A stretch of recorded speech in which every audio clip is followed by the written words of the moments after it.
বৃষ্টি আজকে দিনে না হলেই না। ওই দেখ ওই দেখ ওই ভালো লাগবে যে কাঁদাতে।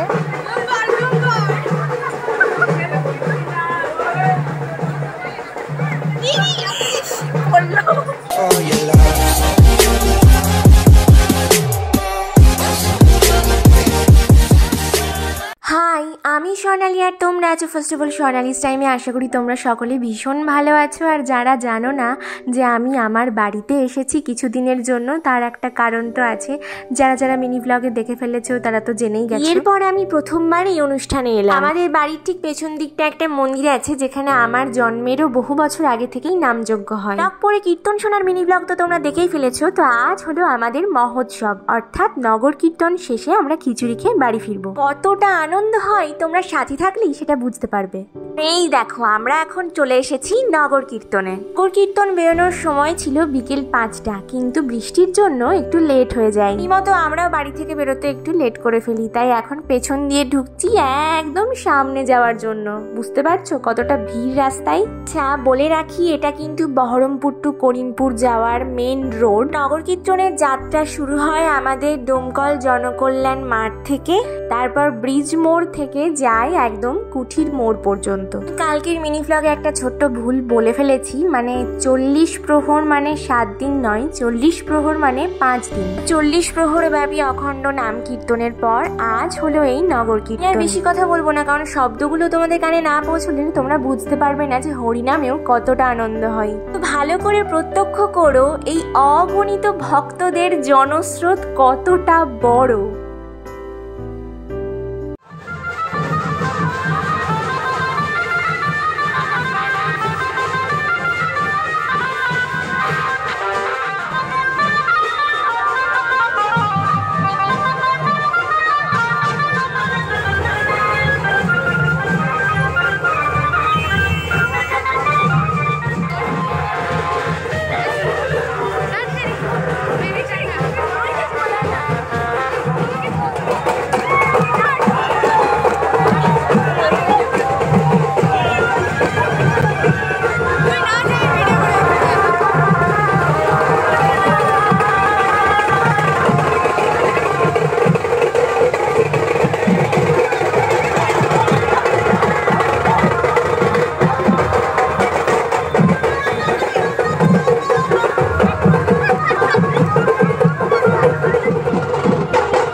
কতখানি ভিড় হয়েছে, কারণ এখান থেকেই এবার ব্যাক করবে। কমিটির দাদারা কাকুরা সব হাত ধরে চেন করে দাঁড়িয়ে আছে যাতে এপার থেকে ওপারে যেতে আমাদের কোনো কষ্ট না হয়। একবারটি দেখো কতটা বড় এই জনস্রোত।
পাচ্ছিলাম সেটাই, বৃষ্টি শুরু। ফেরার পথে হাফ রাস্তা যেতে না যেতেই বৃষ্টি শুরু। ও কিন্তু নাচ কারোর বন্ধ হয়নি। শুরুর দিকে বৃষ্টিটা বেশ হালকাই ছিল, কাজেই নাচটাও বেশ ভালোই জমছিল।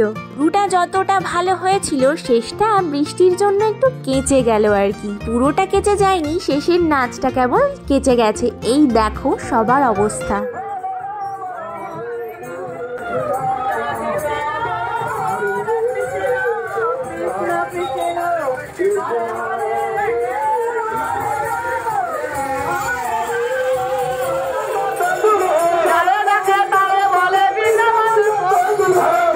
এই দেখো আমাদের মাঠের অবস্থা। মহোৎসবের প্রসাদ কিন্তু মাটিতে বসেই গ্রহণ করতে হয়, কিন্তু মাটির যা অবস্থা, নিচে খেতে বসবো কি করে সেটাই ভাবছি। প্রতিবার মায়াপুর ইস্কন থেকে অনেক প্রভুরা এবং ফরেনাররা এখানে এসে নাচ গান করেন। একদিকে চলে নরনারায়ণ সেবার আর একদিকে চলে মায়াপুর ইস্কনের নাচ, মানে দুহাত তুলে আর মাটি থেকে দুহাত উঁচুতে লাফিয়ে নাচ। আর এই বছর দেখছি তারা কেউ আসেননি, আর এই বৃষ্টির কারণে তো কোনো কিছুই হলো না।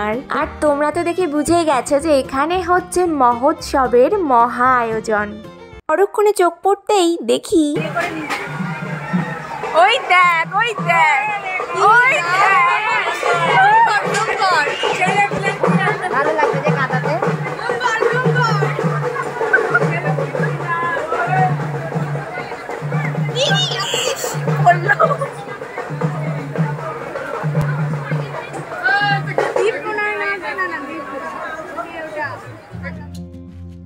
কমিটির লোকেদের কিন্তু সব দিকে খেয়াল আছে।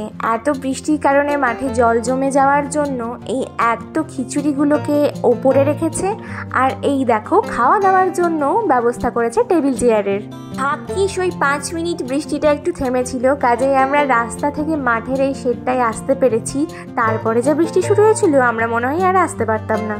টানা 1 ঘন্টা 1.5 ঘন্টা থেকে ক্রমাগত একইভাবে ঝমঝম করে বৃষ্টি পড়েই যাচ্ছিল। আমরা তো ছাতাটা কেউ আনিনি। আমরা ভাবছিলাম যে খিচুড়ি খেয়ে আমরা বাড়ি যাব কি করে, নাকি সারা রাত্রি এখানেই কাটাতে হবে।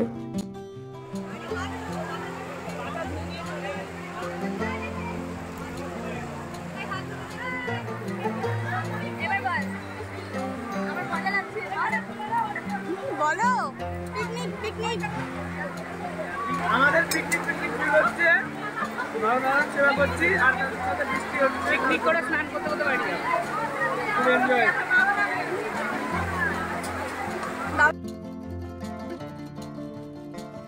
কি বললে তুমি? ভিজতে ভিজতে বাড়ি যাবে? বাপরে বাপ, ওটা দেখাই।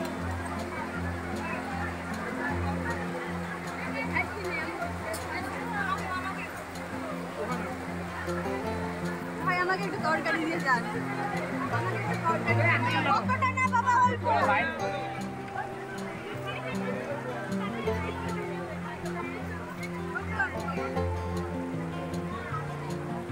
বৃষ্টিটা শেষ পর্যন্ত একদমই ছাড়িনি। ওই অল্প অল্প যখন একটু ছেড়েছিল তখনই আমরা কোনো মতে খেয়ে দিয়েছি দৌড় বাড়ি আসার জন্য, আর এখন বাড়ি চলে এসেছি। আজকে এই ব্লগটা তোমাদের কেমন লাগলো অবশ্যই আমাকে জানিও। যারা আমাকে প্রথমবার দেখছো তারা অবশ্যই সাবস্ক্রাইব করে আমার পাশে থেকো, আর যারা যারা ডোমকল থেকে বা ডোমকলের আশেপাশে থেকে দেখছো ভিডিওটা তারা অবশ্যই কমেন্ট বক্সে জানিও। যারা যারা ডোমকলবাসী নিজেদের দেখতে পেলে তারাও জানিয়ে। চলো আজকের মতো টাটা, আসি।